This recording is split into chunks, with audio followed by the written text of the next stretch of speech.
Welcome. We're here today to talk about teaching dossiers with Dr. Jessica Rydell. Overall, Jessica, could you describe some of the key elements that are common to see in teaching dossiers? Sure. So, one of the things about a teaching dossier is that it is a living document. It is something that you should be adding to and thinking about over the course of your semester, your academic year, and your career. The basic components are a teaching philosophy, which is a 1 to 2 page statement about what your guiding vision, mission, and values are in your pedagogical approach. It can be hypothetical, it can be theoretical, it can be practical. You can bring in evidence, you can bring in a critical chorus, you can bring in quotations. I quote Michel Foucault. Every time I go back to my teaching dossier, I think, is this still useful? It is still very useful for me. I use a quotation to sort of guide myself and anchor myself in my own pedagogical philosophy.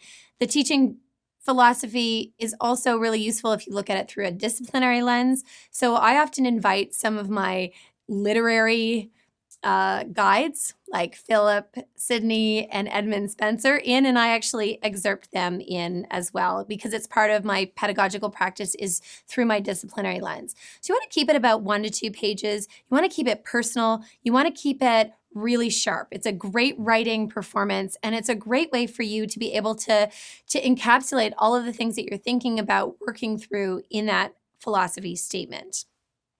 Some other things that you include are excerpts from your syllabi. So often, course objectives. Some people use a philosophy of assessment in their syllabi, statements about academic integrity, guidance around assignments and assessment. Those things should not be included in its entirety because your teaching dossier will be then 200, 250 pages if you teach a broad range of courses. But you want to provide snapshots.